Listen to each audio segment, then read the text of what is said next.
ओम श्री गणेशाय नमः। भगतजनों राधे राधे। आज हम आपको माघ मास का 10वां अध्याय स्मरण कराएंगे। कृपया ध्यानपूर्वक सुने। विकुंडल द्वारा ज्येष्ठ भ्राता की मुक्ति। महर्षि वशिष्ठ ने राजा दिलीप से कहा कि देवदूत के वचन सुनकर विकुंडल श्रद्धा से गदगद हो उठे। उसने कहा कि हे विष्णुदूत, आपने मेरी अज्ञानता का अंधकार का नाश कर दिया है। अब कृपया मुझे मेरे भाई की नरक से मुक्ति का उपाय बताइए। विष्णुदूत ने कहा कि हे वेश्यवर, यदि तुम अपने 8वें जन्म के तमाम पुण्य अपने बड़े भाई को अर्पण कर दो तो तुम्हारा भाई नरक के घोर कष्टों से मुक्त हो सकता है।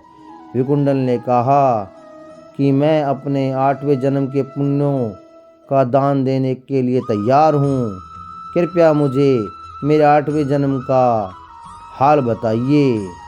विष्णुदूत ने कहा कि हे वेश्यवर, मैं तुम्हारे 8वें जन्म का हाल सुनाता हूँ।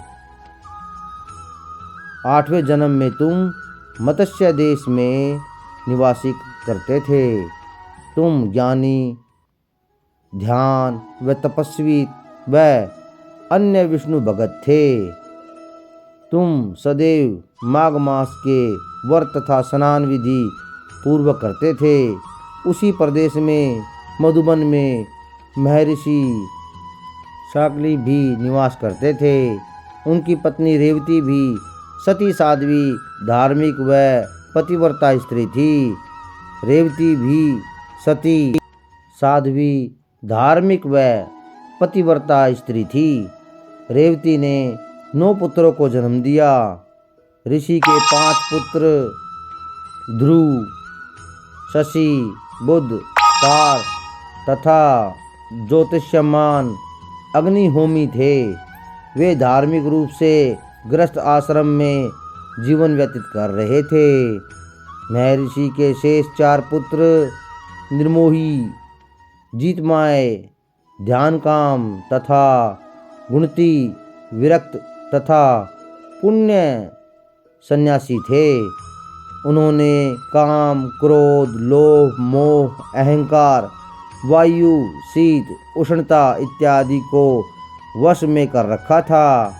एक दिवस मध्याह्न काल में चारों योगीजन तुम्हारे द्वार के निकट से गुजरे। तुमने उन्हें देखा और आग्रह पूर्वक अपने घर ले आए। वे महीना माघ मास का था। तुमने अत्यंत श्रद्धा पूर्वक इन साधुओं की यथा योग्य सेवा की। चारों ऋषि तुम्हारी भक्ति भावना से अत्यंत प्रसन्न हुए तथा तुम्हें हृदय से आशीर्वाद दिया। विष्णुदूत के अपने 8वें जन्म का वर्णन सुनकर वेश्यपुत्र कृत्य हो उठा। उसने अपने 8वें जन्म के तमाम संचित पुण्यों का तत्काल अपने ज्येष्ठ भ्राता को अर्पण कर दिए। उसी समय ज्येष्ठ भ्राता को नरक से मुक्ति प्राप्त हो गई। उस समय उस स्थान पर पुष्पों की वर्षा होने लगी तथा देवदूतों ने अत्यंत प्रेम पूर्वक दोनों भाइयों को स्वर्गारोहण प्रदान किया।